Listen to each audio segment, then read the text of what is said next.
how does that differentiation come? Besides simple presumption of brute fact, because I don't think you would allow that in the reverse. I do. You have brute fact too. All systems have brute fact. Right, but you wouldn't allow me to assume the truth of my position as a brute fact, right?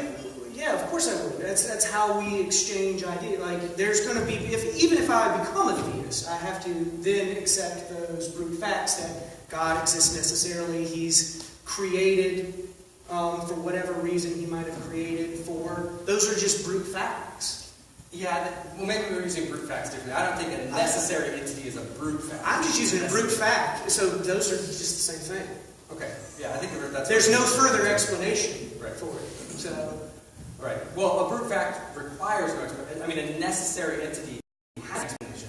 Necessary. Yeah, but necessary in what sense? A logical, a metaphysical, a factual? Yes. So, I mean, it's just saying necessary doesn't solve any problems. You have to, unpack that further. But I'm going to come back to, and still press you, so let's imagine that some child is on fire, and we're the only ones around, and there's a bucket of water. We should pour the water on that child. You would agree with that, right? Absolutely. If God doesn't exist, we should still pour the water on that child. Why not? Well, so what that is you're flipping an internal critique, right? So this is what I was pointing out. So it's changing the question midway through. So I'm going to say, yes, absolutely we should do it, because all people are made in the image of God, and that I have an obligation with respect to being a creature in God's Why is that child's pain not sufficient reason to throw the water on them? I don't think... Does it not matter? His pain is not morally relevant, right? Well, this is where I would come back and I would say, I don't think that is a problem within your worldview, because I don't think any of this would happen if we were in your worldview. Well, yeah. So it's hard for me to answer outside of that, because I think that well, that's what you have to do to try to understand my view. Right. But I think that question only makes sense within my worldview. We're using... Well, so then there's nothing I can say to you that's going to make sense. If you're already saying right now you're not going to be able to make sense of it unless God exists. Well, no, I'm asking for a way to make sense of it. I just gave it to you. Within your worldview. That isn't... You have a reason to pour the water on the child because the child is in pain. Okay. Yeah. That's reason enough. The child's being harmed. And so the biggest difference I see here, correct me if I'm wrong here, and kind of summing that up, is going back to the original question. Tyler, you would say that God is kind of necessary to ground value, rights, goodness, whereas Ben, you would say that those are just... irreducibly normative truths. Yes, exactly, irreducibly normative truths. Okay, all right. So Tyler, I'm going to come to you now. That was great. That's exactly what I was hoping was going to happen, because I asked one question and we went 20 minutes. I love it. And it was meaty. One more, we're out of time. It was try meaty. To go faster. It was meaty. It was substantive. It was respectful. It was great. You guys clearly disagree. One of the other big disagreements I see is what makes something the best explanation. Would you agree with that? That you guys disagree? I don't know. Part way? No, maybe not. I agree quite a bit. Now, we might cash it out in different terms, but I think the concepts are relatively the same. I didn't think in that portion of our explanation that Ben would be like, no, that's not how.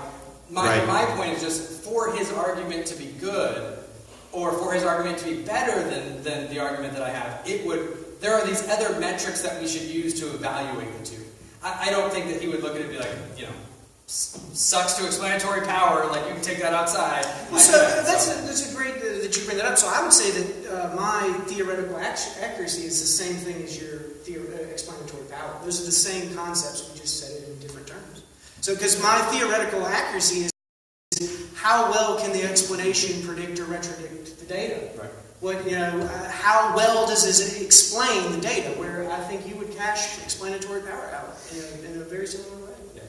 Okay, so we have more agreement there. Okay. I think we have a lot of agreement. I think we're probably, for most of those standards, I think we're probably in absolute agreement on all of them. The only one I would push back is the transcendent, but that's because I'm not a presuppositionalist. Right. So we would already come into the debate knowing that we disagreed on that methodology. Okay. Let's look at Ben's argument then. The evidential argument from evil. Obviously, the first premise there, at least 10 known facts about suffering. I don't think we're going to have any pushback there. Tyler, when you look at that argument, premise B or premise C there, Which one do you take most issue with, and why? So I would actually back up. So there are some of the facts that I would reject. Oh, okay. Excellent. Let's talk about that then. Yeah, I'm excited. So first, he bases the tetrad, right? He has his four premises that he thinks are conflicting, and some of that leads into it. So right, real quick, just for the audience benefit, Tyler, I'm sorry to interrupt you. Supernatural, the supernatural agent thesis, the perfect being thesis, and the biblical thesis is what Tyler's talking about there. No. I think he's talking about the inconsistent tetrad that's at the top of the second page of my handout. Oh, okay.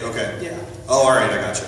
Okay. All right, go ahead. So I do have other problems with that and the way that that's cashed out with terms of simplicity.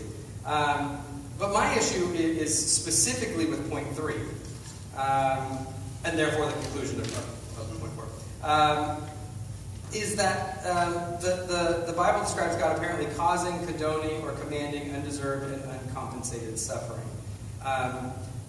That, to me, is the similar argument that I would give to like a Dr. Rowe or Mackey on their probabilistic version, that I think that is a question-begging position. Something is only undeserved or uncompensated. We can only affirm that something is undeserved or uncompensated if we already are of the position that God is not there to have something that's undeserved or have something that's deserved or compensated. All right, so we can only, the only way that we can know something is uncompensated if we already assume that we know all facts of reality, and we know that is not compensated, which Ben is a brilliant guy, but he's not omniscient.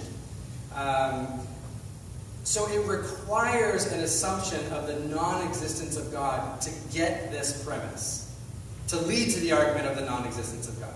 So I think that the problem with this tetrad is just that it begs the question of the point that it's trying to get to within the premises itself. What do you think about that, Ben? So I would agree with you if my premise 3 didn't include the word apparently.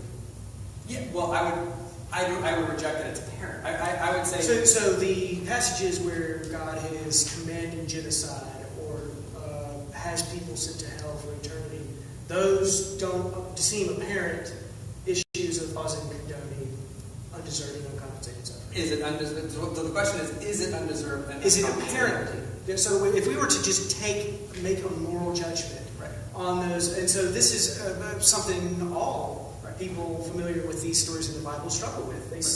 They appear to be morally wrong acts, commanded or caused or condoned. Well, this is where I would go back. So this is what I was saying about the relevant assumptions within all of biblical Christianity. So I'm going to say, once you have the fact that it is God as the ground of all being, the ground.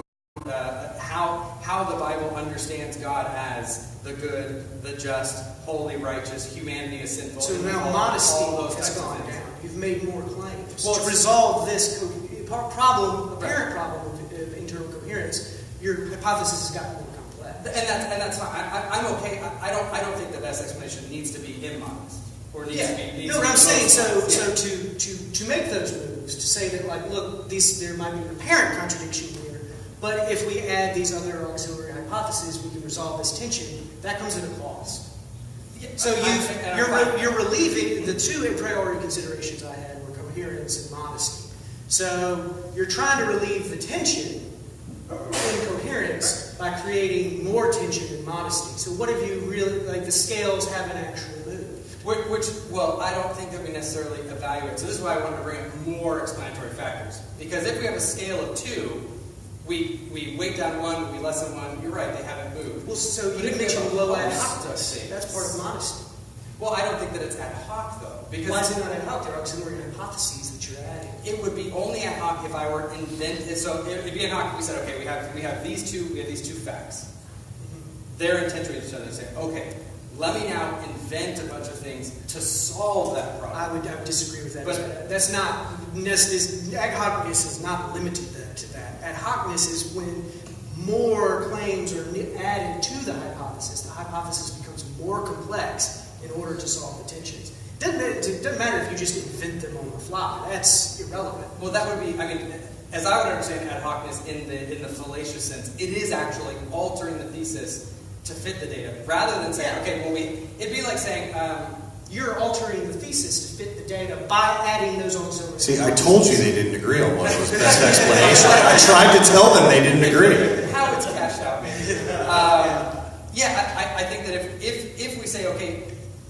it's not ad hoc because we have 100 pieces of data already throughout the biblical narrative. We have these 100 pieces of data. So it's already immodest. You're pulling out 2 of them and saying, what about these 2? And I'm saying, well, what about these 2 aren't condemning people to hell and... Yeah. Well, this is all apparent instances where we would say, it seemed like God drowning the world in Noah's flood. That's an apparent moral. I don't think that it could be moral for God to perform such an act because it would be disallowed by principle. But imagine I came to you and said, okay, well, let's talk about irreducible. I'm not good with the science. I'm using this as an example, so forgive me if it falls apart of the details of the science. Let's just say I came to you and I said, look, there are these biologically complex systems.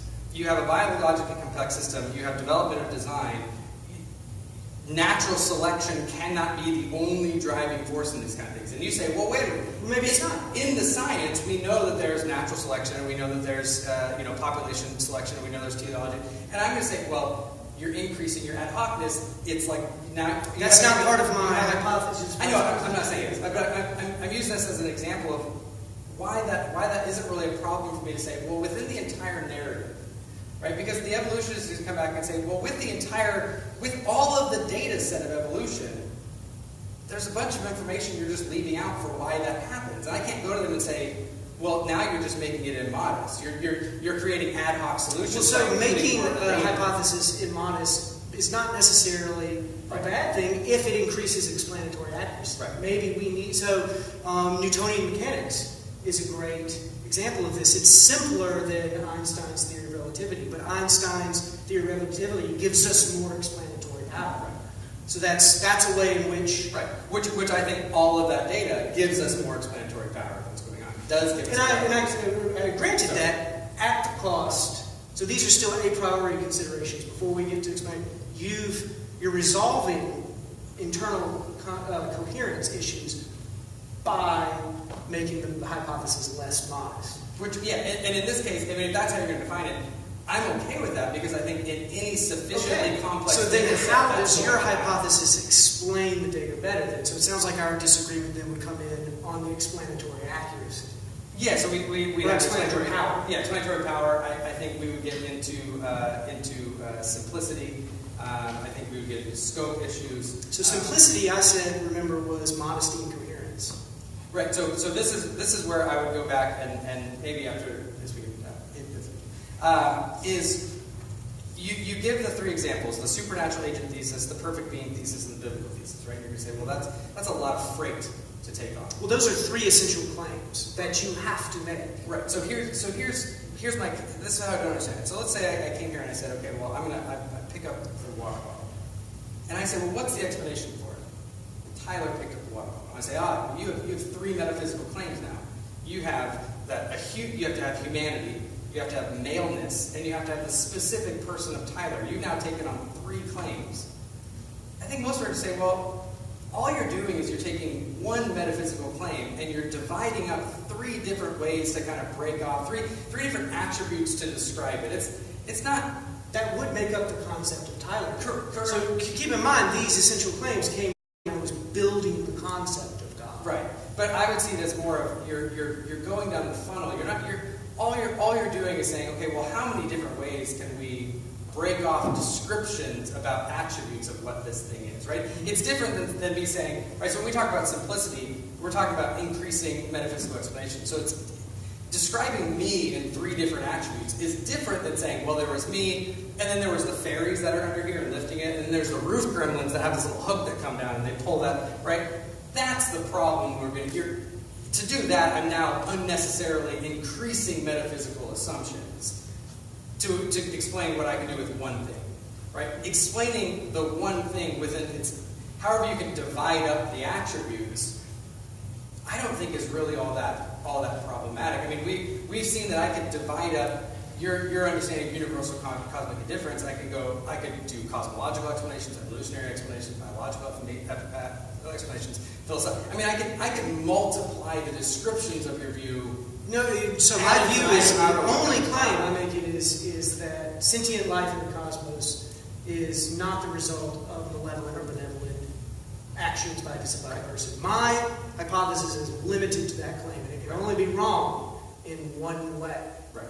Well, but yours can be wrong in more than one way, because Islam could be true, pantheism could be true, or deism could be true. Well, so this is an easy way to illustrate how your hypothesis is more complex than mine. Right. And so my claim in my premises is that my hypothesis is simpler. Right. I'm not sure that it is, though, because your view could be wrong if Christianity is true.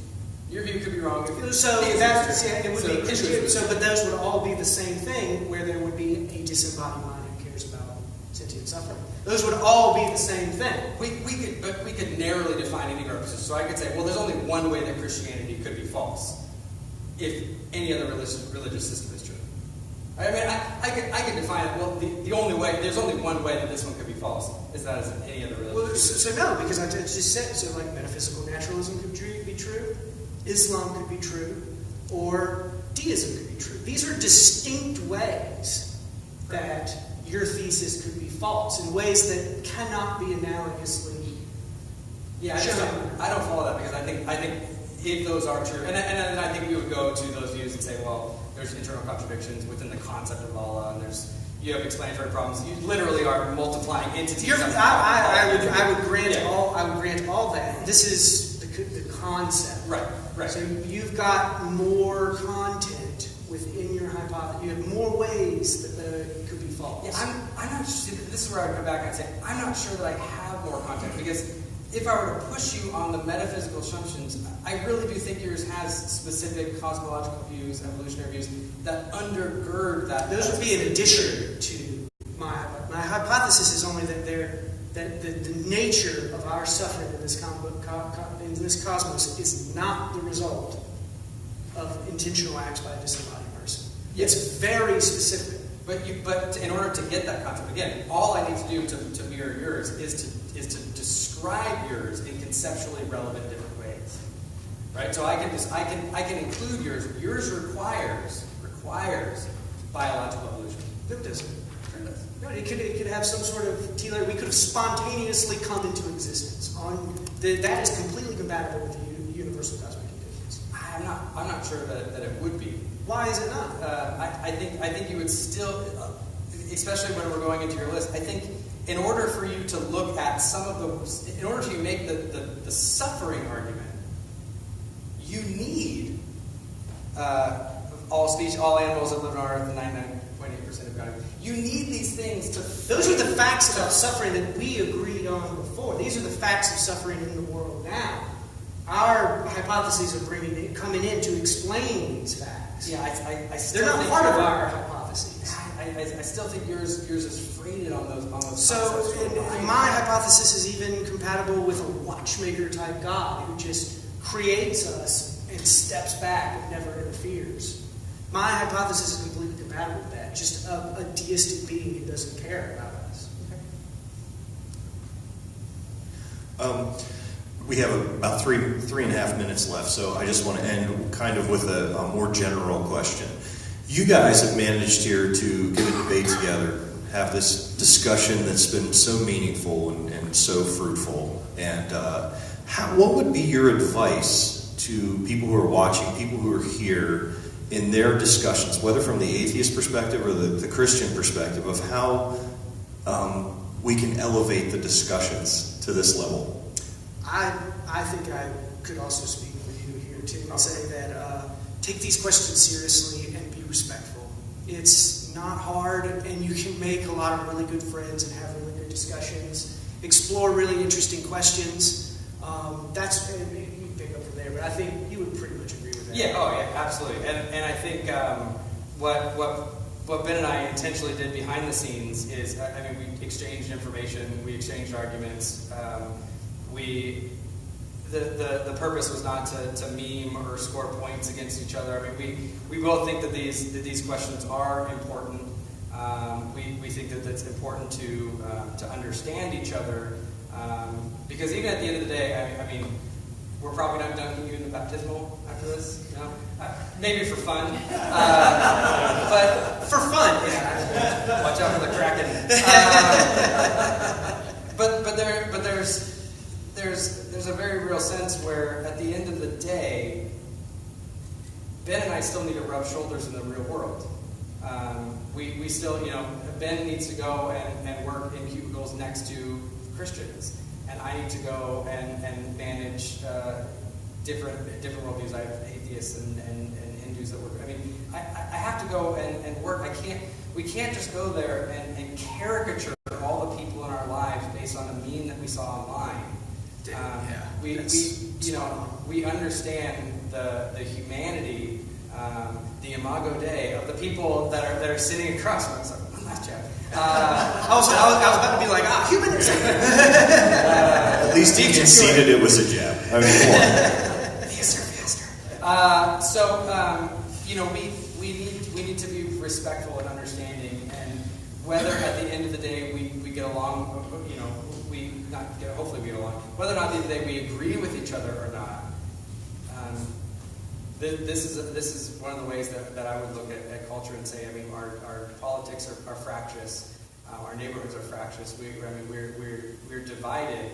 If Ben and I can come together about the longest, great debate, and do it in a respectful cordial, I'm going to take him out to dinner later tonight. I mean, if we can do something like that, there hopefully is hope for these other realms of discourse as well. Absolutely. And besides, the most boring conversation is the one where everyone agrees. So, unless they all agree with me. All right, can we give them a hand? Well done, guys. I now want to invite Tyler to the podium to make his closing statement.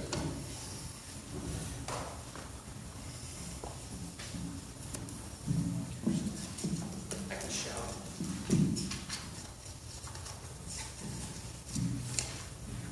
So, what we've heard are two different ideas for how to give the best explanation for suffering in the cosmos. I think at the end of the day, I'm still left unsatisfied, because I'm still left not exactly sure how we would arrive at something like normative beliefs.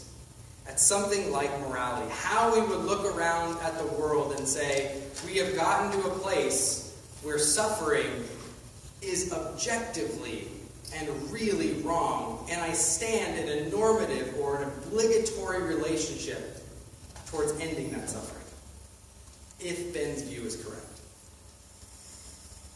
I'm trying to understand it. At the end of the day, I can stand here and I believe confidently that Ben's view is incorrect. Mostly because I believe that my view is very correct. That's part of it. But also at the same time, and this could be, maybe one of you, a light clicked, like it didn't for me, but there's a point where I'm going to come and say, if there's going to be a rival explanation that comes along, it does need to be a better explanation. It does need to have more explanatory power. It does need to have more explanatory scope. It does need to have other simplicity, modesty, accuracy. It does need to have all of those in the maximum amount that it can, in order to rival a view that I already think has transcendental necessity. And for Ben's view, I'm left still at the end of the day saying, well, I don't know what it means for abstractions to give me obligation. I don't know what that... I conceptually just don't even know what that means. And I don't think falling back on it's irreducibly normative, which is a fancy way of saying it's a brute fact, is an explanation. In the same way that we can say it's rooted in the immutable nature of God. It's a concrete object.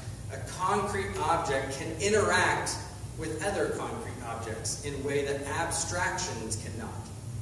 I can stand in an obligatory relationship to a rightful authority in my Creator. I don't know how I stand in an obligatory relationship to an abstraction, and abstractions that we do not all agree on. If evolution has caused us to arrive at the belief that suffering is bad, that's a big jump to the position that it is metaphysically and morally, normatively bad. Evolution has also arrived at rape, murder, genocide. Sure, we've gotten to a place in our society where we prefer one over the other. But if the universe itself is indifferent, if the guiding force of evolution is indifferent, where does the normativity come from? Where does it arise? What is it grounded in? What is it rooted in? What is the authority that gives us the obligation? I have an answer for that on Christian theism. I just don't think we have an answer, let alone a candidate for it, on non-reductive naturals. Thank you.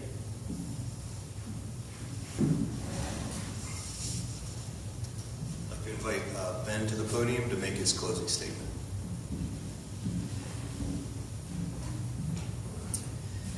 I want to begin my closing statement by thanking Tyler for inviting me tonight for such a great discussion. It has been my honor to be able to speak here tonight, and I hope I've stimulated much future thinking and continued discussion. Recall that in my opening speech I laid out an argument for the claim that facts about suffering are at least prima facie evidence against biblical theism and for the hypothesis of universal cosmic indifference. The argument is meant to support my main contentions that the God of the Bible does not make good sense about facts about suffering, and that there is a much simpler and more accurate explanation for facts about suffering. So how did Tyler decide to respond to my evidential argument from evil? Tyler boldly claims that my view is untenable, irrational, and unsupportable, and is a flight from conscience. He claims this is the case for at least two reasons. First, Tyler objects that my appeal to simplicity as my only metric for explanation is entirely too myopic and fails to account for numerous other explanatory metrics. Second, Tyler objects that my internal critique must account for all relevant concepts within biblical theism, which he does not believe I can do. Another underlying assumption in much of Tyler's reasoning is one we've already discussed in the Q&A. It's the implicit assumption that my view somehow implies a form of moral nihilism, which is the view that nothing really matters in the sense that we do not have reasons to care about anything for its own sake. I want to take just a few minutes to explain why I believe these two explicit objections and one underlying assumption are misguided. The first is the easiest to dismiss because Tyler is simply mistaken when he objects that I only appeal to simplicity as a metric for explanation. As you can see on your handout, I also appeal to explanatory accuracy. To use the philosophical jargon, my evidential arguments fits within a Bayesian model of inductive inference, which is just a fancy way of saying a mathematically rigorous inductive argument. For those interested further in this, I highly recommend the work of philosopher Paul Draper. Most of the other explanatory virtues that Tyler appealed to are either irrelevant to this debate tonight, like his appeal to greater explanatory scope, even though the scope of today's debate is limited to the facts about suffering, or are already accounted for by modesty, coherence, and accuracy. The second objection also misses its mark, as can be seen on the handout. I agree with Tyler that my critique must account for all relevant concepts within biblical theism in order to succeed or have any force. That's why I included a biblical thesis within the hypothesis of biblical theism. I even give examples of additional content that can fill out the biblical thesis, like that of original sin or a sensus divinitatis. But notice that any additional content we add to this thesis comes at a cost of making biblical theism less modest and raises further potential problems of coherence. Appeals to things like original sin or additional mechanisms within the hypothesis that may increase accuracy but risk making the hypothesis less coherent or ad hoc. Recall that low ad hocness is one of the explanatory virtues that Tyler appealed to. So I'll simply turn the tables on Tyler with this first objection. The explanatory virtues he appealed to are either already part of my hypothesis, are irrelevant to the debate at hand, or actually work against his view and not against mine. This is the case with all but the last explanatory virtue that Tyler appealed to, transcendental necessity. That claim is basically that biblical theism must be true to even have this discussion, as God is necessary for things like rationality, morality, and minds.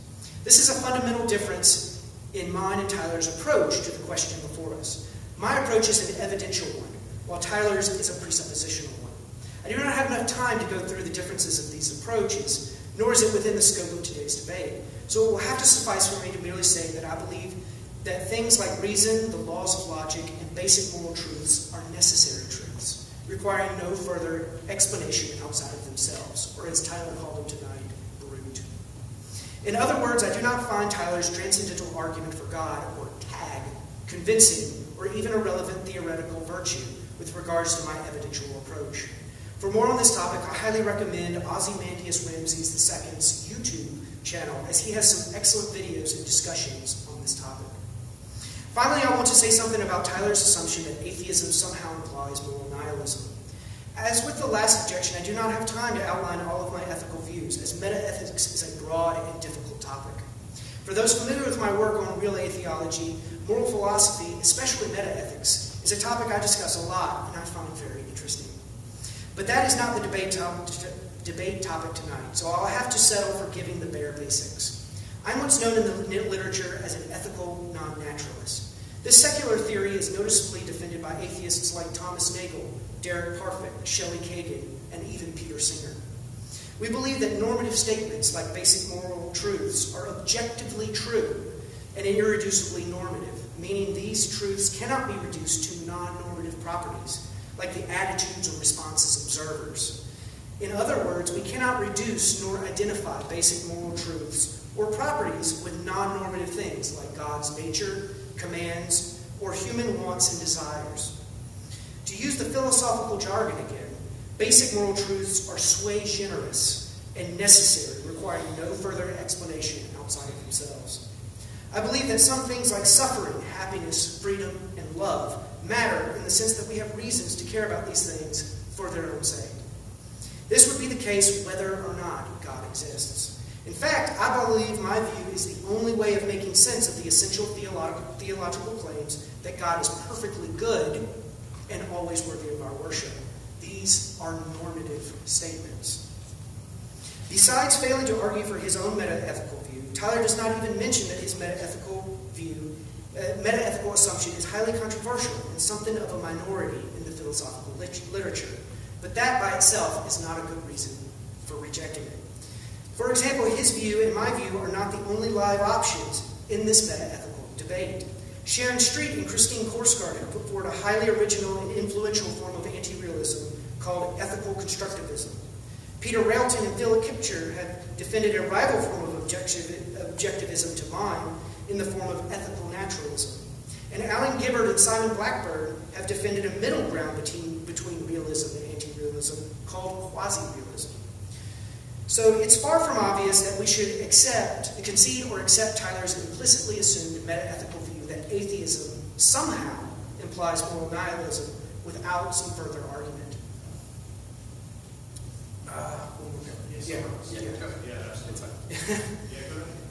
For those who are interested in this, I have a real atheology video titled Irreducibly Normative Truths. In that video, I lay out my metaethical beliefs, as well as raise objections to theologically based ethics. Additionally, in the exchange I had with Tyler on his podcast, The Free Thinker, we also exchange our thoughts about metaethics. I assure you that neither of us has had the last word on these questions either. They are perennial questions of moral philosophy. In fact, Tyler and I have discussed doing future episodes where we focus solely on these questions, so stay tuned. That's my shameless plug for both of us. So here's how I want to close tonight. I've provided everyone a handout tonight because I want you to be able to reflect on what I've said here today, the questions I've asked, the arguments I've given, and the responses Tyler has given. Thank you.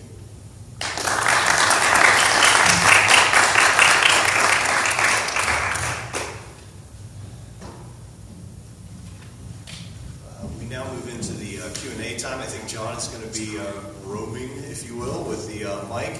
And originally we were going to go back and forth, but as long as we have a good balance of questions, I think you guys will be okay with just taking the questions as they come.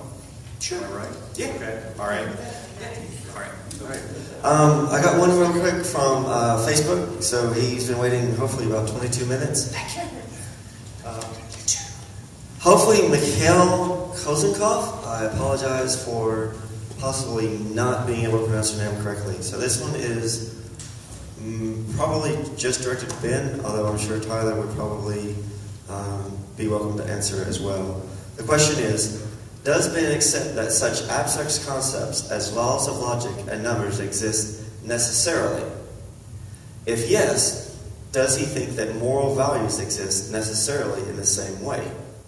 If he doesn't, then how have moral values come into existence and what gives them objectivity rather than reducing them to preferences or social conventions? If there is no objectivity to moral values, yet we still should / ought to follow morality because evolution engraved it into us, then is this should / ought objectively binding? If I use my teeth to chew because evolution made it so, yet I am free not to use my teeth because I want to liberate myself from evolutionary limitations, then in the same way I am free to liberate myself from morality that evolution gave me just like my teeth, am I not? So and please correct me if I get the question wrong. It sounded like, so I do agree that laws in logic or basic logical truths like modus ponens and modus tollens are necessary truths. They're true in all possible worlds. And I would say that basic moral truths and basic normative truths in general are also necessary truths. So I would not try to reduce these sorts of truths to facts about evolution. So the example I believe was teeth. So we could say that evolution has selected for us to use our teeth in a certain way. That's a non-normative claim. So it does not follow from this fact that we should, ought, or must use our teeth in the ways that evolution has selected for us to. Those require normative premises, irreducibly normative premises. And those, I would believe, are necessary truths, and they are objective in the sense that they do not depend, that their truth value does not depend on the attitudes or responses of subjects. I'm sure you want to say something. Well, actually, I think the question was largely what we had already discussed a little bit, and so is it okay if I ask like a tangential question for you, related, but I'm curious? Sure. I'll concede my time for it. I'm wondering if you think that planning as evolutionary argument against naturalism would have something to say here. And for those who are aware, planning comes along and says if evolution is true, it could have selected for delusion to be more beneficial. And so we could have a defeater for the idea that we are, because we are using, or appear to be using our reason, that therefore it's reliable. So how would you respond to someone who says, well, we could appear to have these normative beliefs that are good, but maybe it was actually beneficial for us to be deluded about that, and that's why. Is that just pure solipsism, or? Well, so I wouldn't say that we have infallible cognitive faculties when it comes to our normative judgments. Perhaps things like our revulsion to things like incest are not veridical moral truths. Maybe that's something that could be morally permissible. I don't know. That's an interesting ethical question. But coming back to Plantinga's evolutionary argument against naturalism, I don't think it works for the simple fact that I think that our ability to respond to reasons and to be able to reliably come to normative truths has survival advantage. So like I said earlier, the way that cheetahs were selected for their speed and giraffes were selected for their long necks, humans were selected for their rationality, their ability to respond to reasons in the world or considerations in the world which count in favor of having certain beliefs or performing certain actions or having certain desires. Do we have a question for Tyler? Or Tyler or Ben? Ben? Tyler or Ben? Nobody else asked anything, Tyler. I'm sorry. Okay. I'm sorry. You're stealing the show. So charismatic. Cool. You're good with that? Yeah. If we just okay. Yeah. I just want to make sure. All right, Yeah, Nick, go ahead. Before my question, I would say it's got to be kind of interesting for Ben to be up there making his statement. And you know, he shared a panel of so many of us, and we're all sitting back here loading our proverbial shotguns out there. I'm having a blast. Everyone's been wonderful. And you were saying that your approach makes the best evident case for all the relevant facts of biblical theism and such. And I was thinking, coming at this from a philosophical perspective, I think a historical one better fits my style. If biblical theism has anything to say about the problem of evil, it's based on the resurrection of Jesus and his entering into suffering and coming back. Now, if I have hypothetically an irrefutable case that Jesus Christ did in fact come and rise from the dead, what would that do to your position? So, I think that's a fantastic question. The first question, I've thought about this question before. What if I found sufficient reason to believe that there was a resurrection event? The next question that I would pose is, was Jesus resurrected by God? And so, could the resurrection of Jesus, in principle, that argument, outweigh the conclusion of an argument from evil?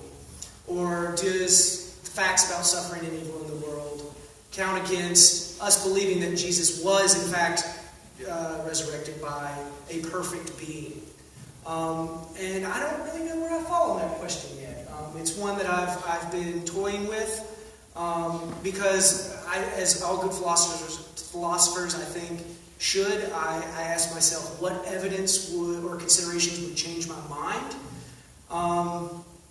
I would, if I were going to be convinced that Jesus was resurrected, I think it would be more something along the lines of a religious experience. And so that sort of evidence, being first person to me, would I think could in principle outweigh any objections I have via the problem of evil. And so then I would then try to figure out the best ways to solve the problem of evil and resolve those tensions. It's a very interesting question, and that's where I'm at in my thinking today. I just keep exponentially adding questions to Ben. No, and as a recommendation for Ben and a statement of adoration for his mind, in my conversations with Ben, we talked about the difference between him and as a more traditional atheist and kind of new atheist is that Ben is not kind of a stock and trade. Natural explanations are intrinsically and exhaustively always more plausible than supernatural ones.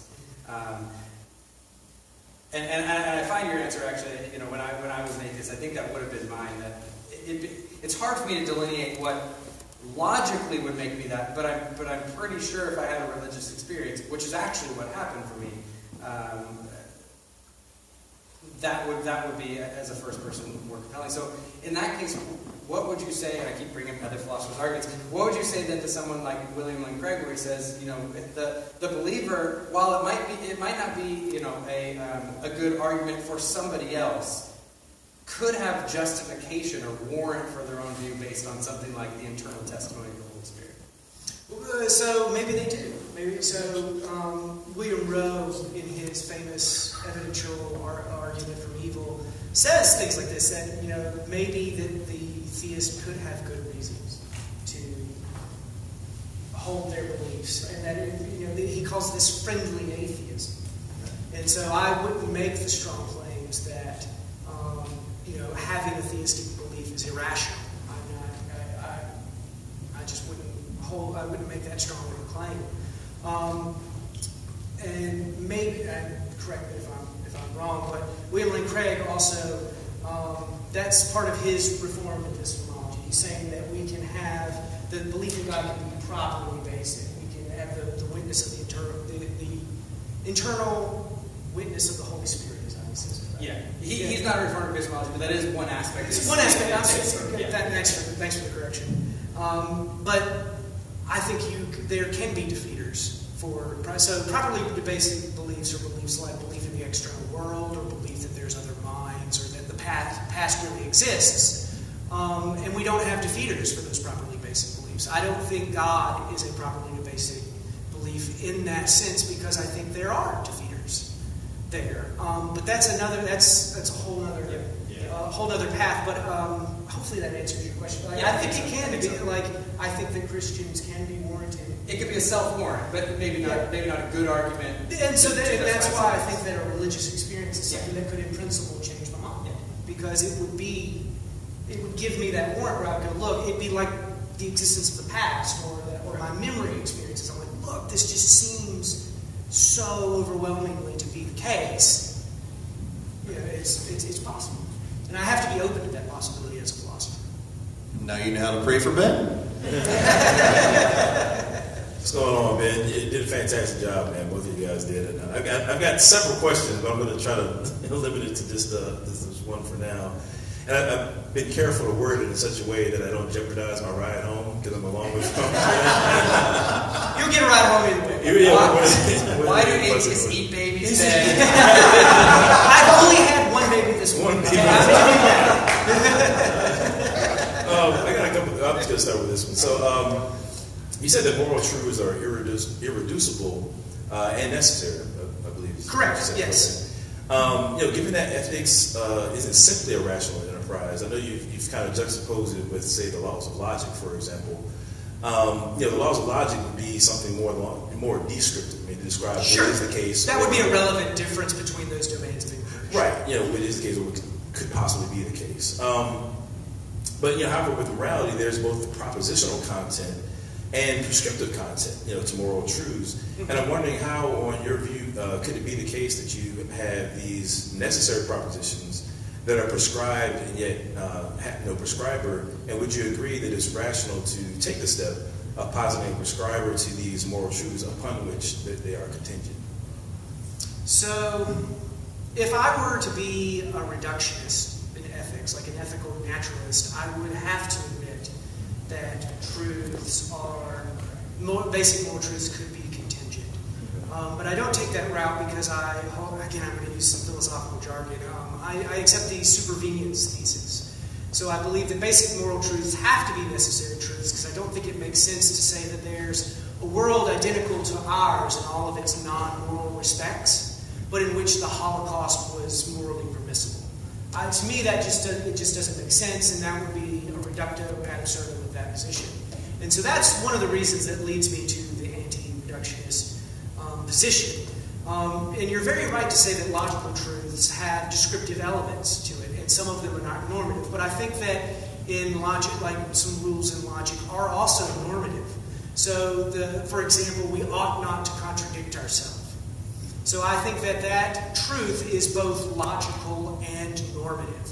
So there is ways in which these domains can overlap. There's not a sharp distinction between them. I used the example earlier between moral truths and non-moral normative truths, where I gave the example of a valid argument with true premises and that we ought to accept the conclusions of those arguments. I think that would be true in all possible worlds. There's no possible world in which it would not be incumbent on rational agents to, if they believed an argument was valid and they believed it had true premises, it would always be irrational for them to then reject that conclusion. I hope that answers your question. I think so. I got it. Okay. Yeah. Appreciate it. And I think Ben is choosing the word normative for a purpose. There's going to be a difference between kind of a pragmatic isn't the right word that I'm looking for, but kind of a practical normativity compared to like a moral normativity, or what we would call like a moral obligation.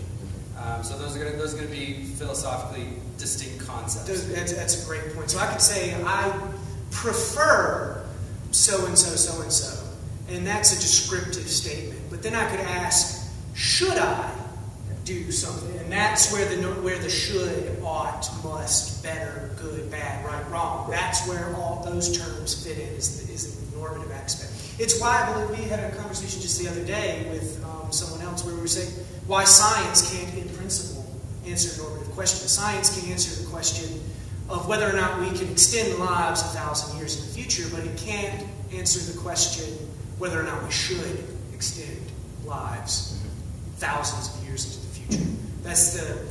That's how we can understand the difference between the practical necessity and the irreducibly normative aspect of it.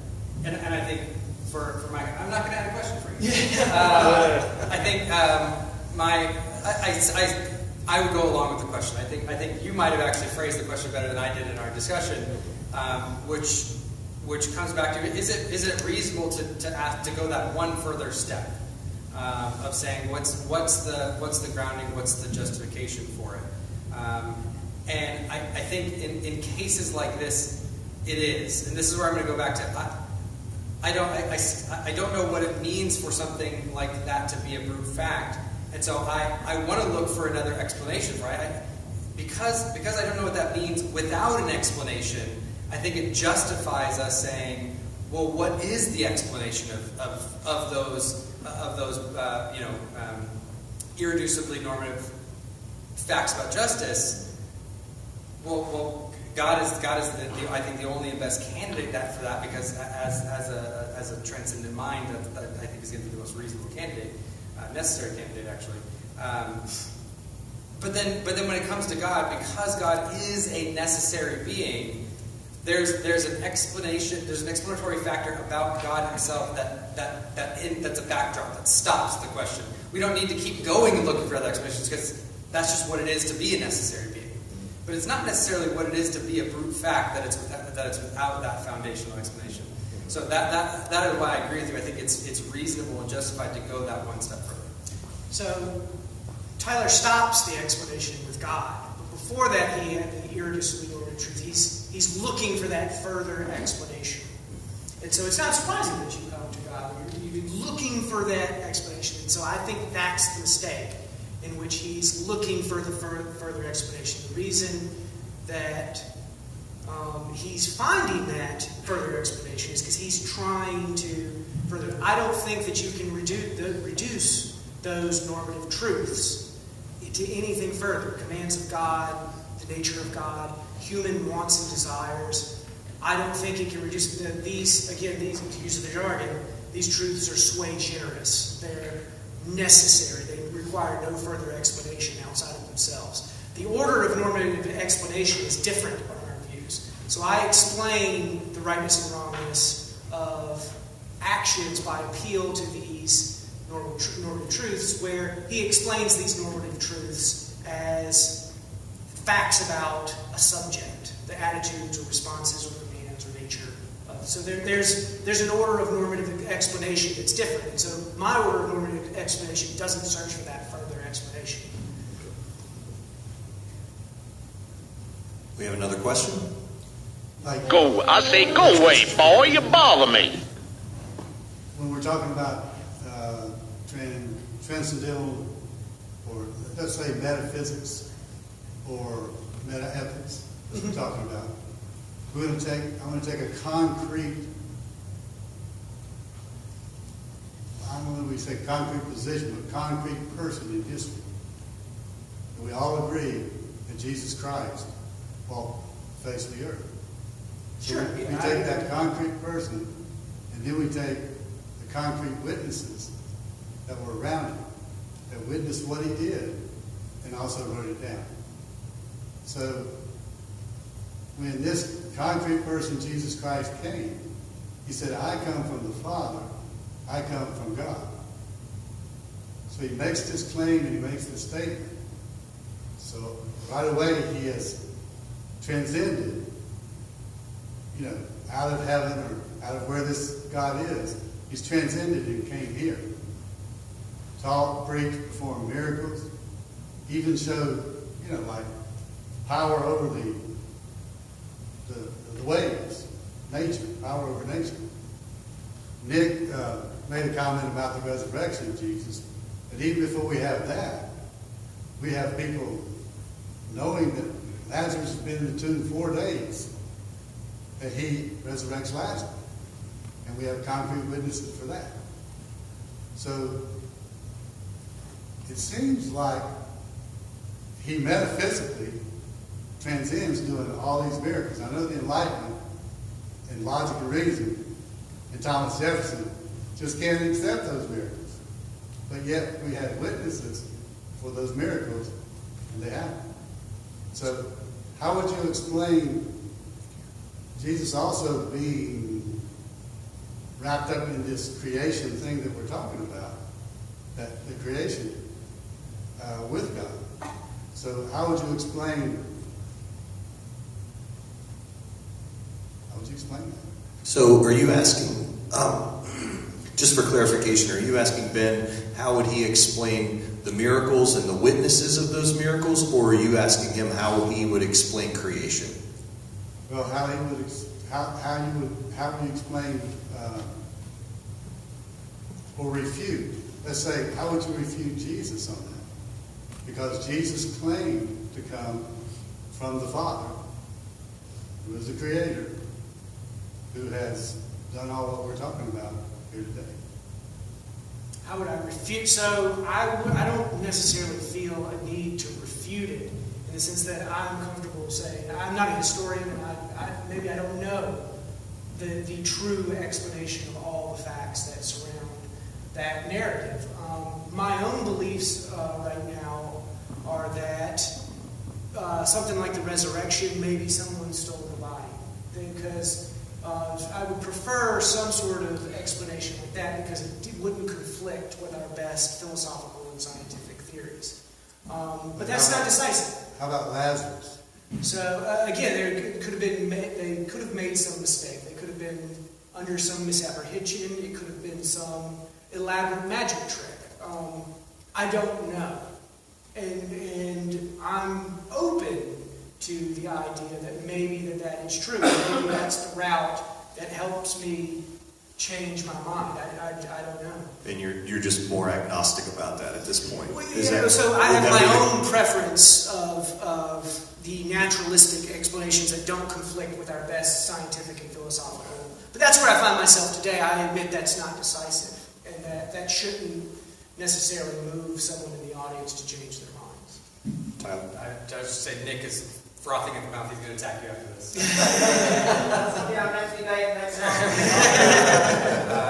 Yeah, and I think this comes back to our question last night of what's the authority structure, right? Because I think coming back to even if Ben could come around to, if he could be convinced that it's a reliable account,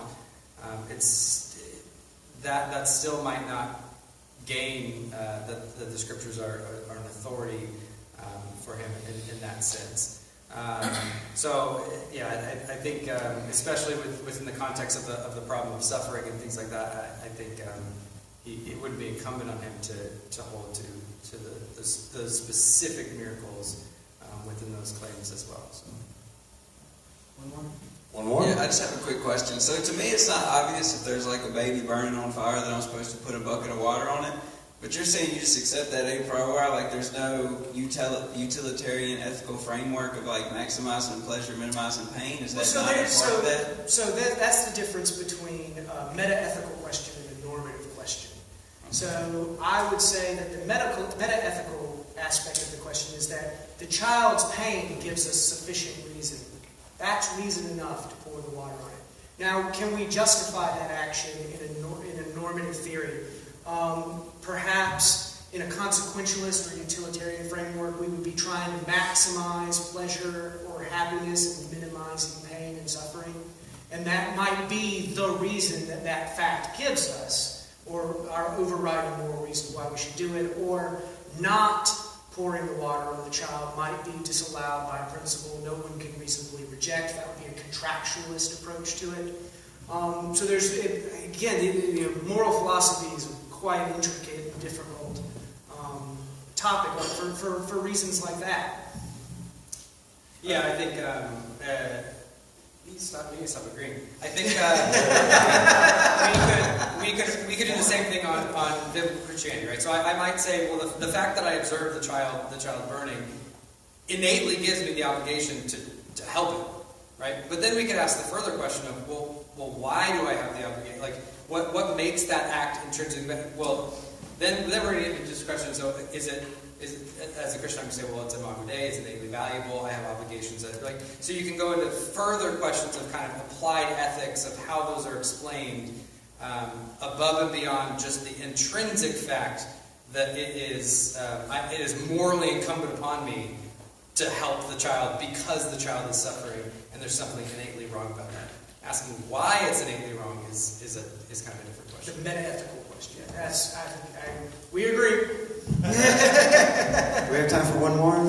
Yeah, absolutely.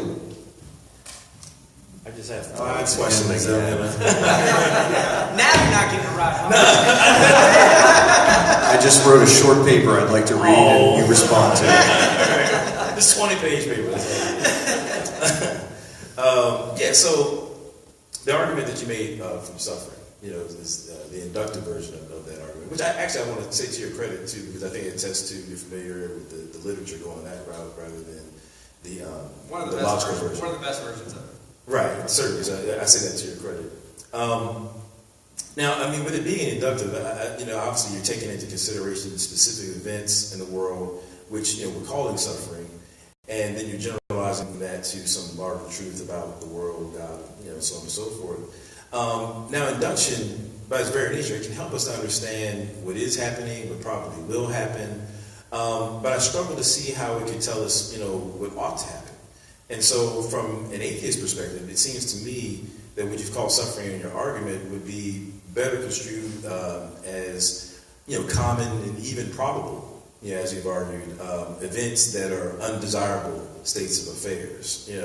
So if suffering is just stuff that kind of goes against our desires, and those desires, just by their very nature, are subjective, how do you bridge the gap between our subjective personal psychology about events and some real moral truth about suffering, which seems you would need to make your argument really have weight? So when I say that suffering is undesirable, I'm not talking about, the object of that claim is not our sentiments. I'm saying that suffering is the object of it, and it is intrinsically undesirable or intrinsically bad.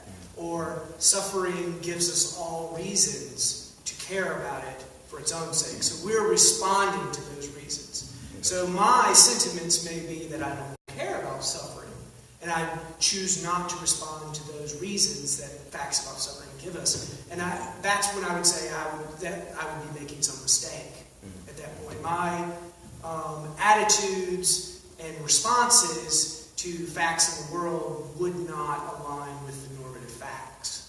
So that's how I bridge, make the is-ought gap that Hume famously said. I think that we have to have this category of normative facts that are separate from the descriptive facts about our preferences and attitudes and sentiments. So undesirable in the sense that any moral agent with a properly working rationality would not desire suffering because it has that attribute. Yeah. It's a property of suffering is probably the better way of saying it. It's a property of suffering that it gives us reason to respond to it in negative ways.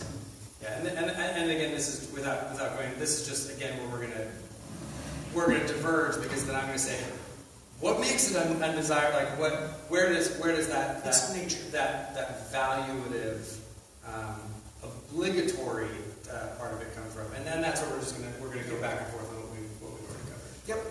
Yeah. Any other questions? So, as a philosopher, Ben, I know you probably feel that definitions are important, and I would say that definitions of irreducible truths are especially important. So, I'm curious what it means when you put love is good as an irreducible truth. So, how would you define love? So, are you asking for a definition of love or a definition for how? So, love is just the common experience that we have with someone that we have affection for and the relationship that builds for it. And I think those are the intrinsically good-making properties of love. And so, when I say that love is good, what I'm saying is that the very nature of love itself gives us reasons. It's a consideration which counts in favor of responding to these things in positive ways, like wanting them for their own sake. So a loving relationship is its own reward. It's not something that I would do to get something else. It's intrinsically good. And so that would be part of the nature of love.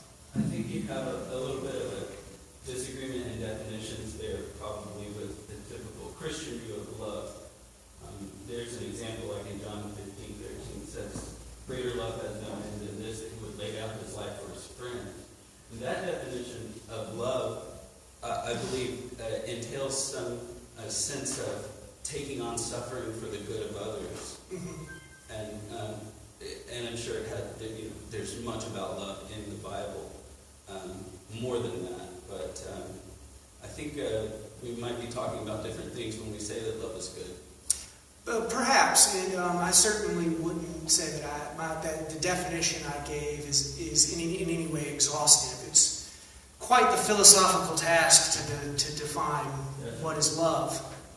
And so that was my little soundbite answer to it. But maybe we're dealing with a different concept of love, because part of my concept of love would have the property of being intrinsically good, in the sense that the nature of love gave us reasons. That might be where we disagree. Yeah, I think, and I would actually add a little bit of clarification for what you're saying is, what you're getting at is a specific loving act, right? So I don't know if we can define love qua love as sacrificial, like giving up your life for someone else. That would be an expression of whatever our concept of love is. I think there's a much better example in Scripture in 1 John that God is love. And so when we want to define love, whatever that means, and for biblical Christianity, we're going to come and say, whatever it means to be loving, whatever these individual expressions of love are, they are reflections of the loving, grounded nature of God Himself. And so God would be the nature of love, and that's expressed in ways like we would see in the death of Christ for those that He set His affections on. That could be expressed in other ways that are shown. That's very good. I think that is a way our concepts would disagree. I think love is actually probably a very, very hard concept to define, specifically because sometimes love is expressed explicitly in I don't want to say detrimental ways, but in ways that are brought through punishment or justice, or there could be these other avenues where love is expressed in ways that might not seek the good directly of one individual, but might seek love expressions in other ways. That's where I think some of the tension would rise in the examples that Ben brought up in his talk. One of the divine attributes that I tried to unpack was perfect love. And instead of giving an explicit definition for that, I tried to use an analogy to help explain this concept with a perfectly loving parent, and how a perfectly loving parent would react and act with her child, the relation between there. I would say that the relationship between a perfectly loving God and its creation would be similar to our concept of a perfectly loving parent and her child. And that would be the best way I could describe it without giving, And this is actually where, depending on your theological traditions, I wouldn't accept that definition. Yeah. Because I don't think God stands in the same relationship to kind of creation generally as He does to the elect as a Calvinist. So there's going to be qualifications in there that I think that I would want to see much more clarification on, because I'm not sure that definition would necessarily jive with what we would observe in biblical Christianity. So, as I said, God's love for finite creatures would be infinite, inexhaustible, and unsurpassable. Such love would involve universal benevolence towards and universal caring for the well-being of finite creatures, including non-human animals.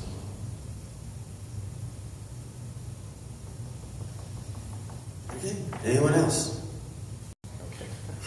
I had one more, but we'll leave it alone. So, You get to ride in the car with him. I know. Jeez. Save something for the guys, dude. Yeah, I know.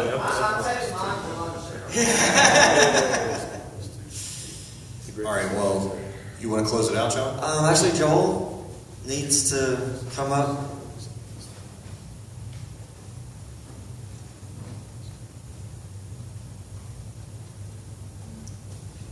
Joel with his bags of fun.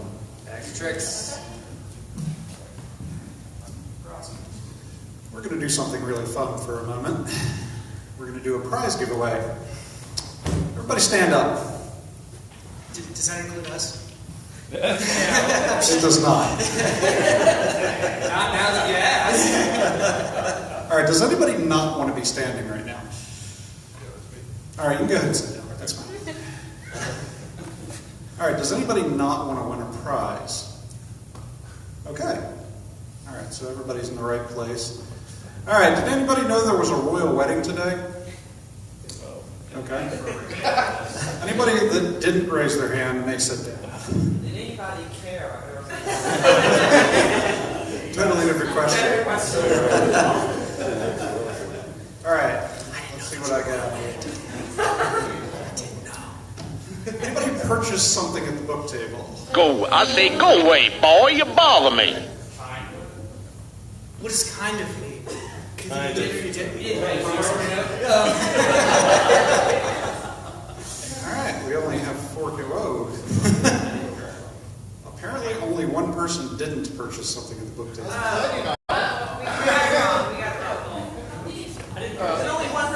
Yeah, there's question of clarification. Do you want the people who have bought something to sit down? I wanted them to raise their hand. Okay, if you have not bought anything, stay standing. I'm sorry, I'm confused. Yes, if you have not purchased anything. All right, would anybody ever read a book if they had to? All right. Well, the ones who didn't raise their hands may sit. All right, so the people we have standing will read books, correct? All right. Let's see. Anybody who doesn't affirm the virgin birth? You may sit. All right, let's see. All right, who thinks there was a decisive victor in the debate today? No? No? Okay, that's fine. We either did equally bad or equally well. Yes. Anybody drive more than 100 miles to get here? All right, you may sit. All right, anybody never heard of the Mentionables before the conference?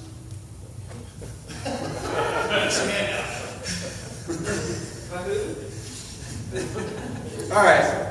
Did everybody understand exactly what was being said during the debate? Dang it! Nobody. I think we did words. Anybody want to ask a question but then didn't? Hey.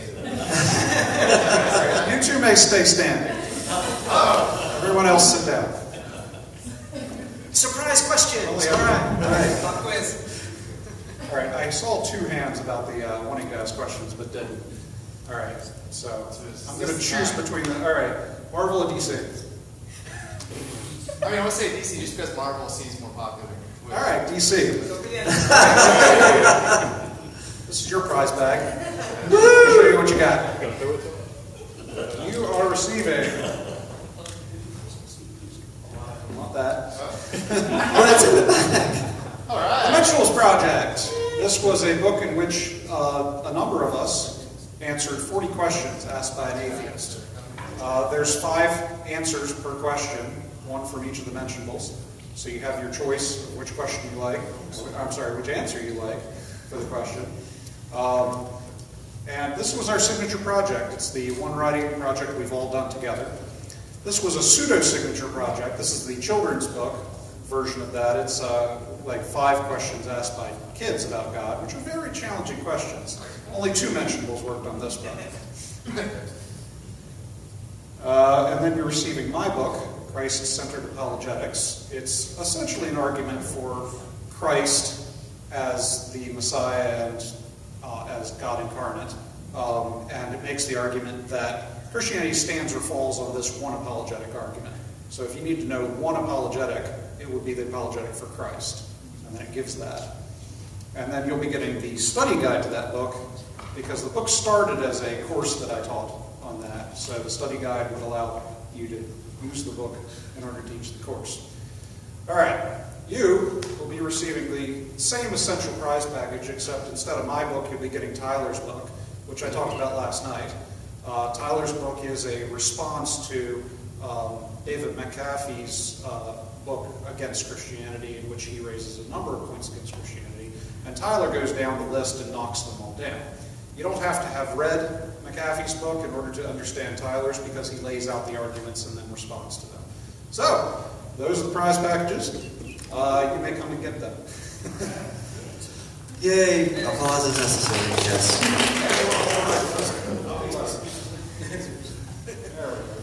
All right, we're going to go ahead and break for lunch. You're more than welcome to sit and talk amongst yourselves if you wish, or go out for lunch. We will be reconvening at 1 p.m. for Nick Peters' talk on facts that support your Bible reading. So please stay tuned in that Facebook community. We will be doing that as well. We'll be back up around 1-ish. So thank you all for your time. Thank you again for Ben and Tyler and Chad. I think all three did a great job. Thank you guys very much. We truly appreciate coming out. Ben was a great sport. And Tyler, you were great. Ish. No, I'm sorry. All right. Yes. Have a great evening, guys. Thanks.